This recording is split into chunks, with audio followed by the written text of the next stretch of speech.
ఆడిలో కూర్చొని ఇలా ఒక్కదే వ్యక్తి కింద పడి మన బస్సు మాట్లాడుతున్నా ఎప్పుడు జంక్షన్ దగ్గర రోజు ఎక్కుతాం.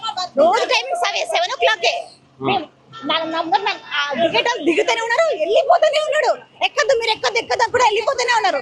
నా ముందర ముగ్గురు ఎక్కించుకుని నా పిల్లలు ఉన్నారు వెనకాల. నేను ఎక్కినా, నా పిల్లలు ఎక్కలేకపోయారు. నా పిల్లలు ఎక్కకపోతే నేను దిగిపోతా కదా. ఆపలేదు. ఇంకా పడ్డా కూడా తిడుతున్నారు. పడిపోయినాడు కింద అయినా కూడా తిడుతున్నారు ఎందుకు ఎక్కినావు అని. కింద పడిపోయినా ఎక్స్ రోడ్ దగ్గర రోజు ఇక్కడ నుంచి మీరు కూడా స్లో పోవాల్సింది కదమ్మా. స్లో కాదు, డైరెక్ట్ ఏమంటారు తెలుసా, మీరు ఎక్కది ఇక్కడ.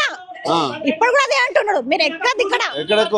ఎక్స్ రోడ్ లా బస్సు మూవ్ అయింది. ఆయన కాన్సంట్రేషన్ ఎవరి పిల్లలు లేరు సార్. ఓన్లీ ముగ్గురు లేడీస్ ఉన్నారు, ఒక ముస్లిం అమ్మాయి కూడా ఉంది ముందట. వాళ్ళు కవర్ సీసీ కెమెరా కూడా వాళ్ళు కూడా రన్నింగ్ బస్ ఎక్కినారు. ఆపుతలేడు, కొడుతున్నా కూడా ఆపుతలేడు, వెళ్ళిపోతూనే ఉన్నాడు. మూవ్ అయింది పడ్డాక కూడా ఎక్కలేను, బస్సు ఎక్కలేనే. అదృష్టం బాగుంది, మా అదృష్టం బాగుంది. ఆయన సడన్ గా బ్రేక్ చేసిండు ఇటు చూసి. ఇగో మీకు ప్రూఫ్ వాడంటే సీసీ కెమెరాలు ఉంటాయి చూడండి. వెళ్ళిపోయినా కానీ ఎక్కలేదు, బస్ స్టాప్ ఉన్నప్పుడే ఎక్కిన నేను.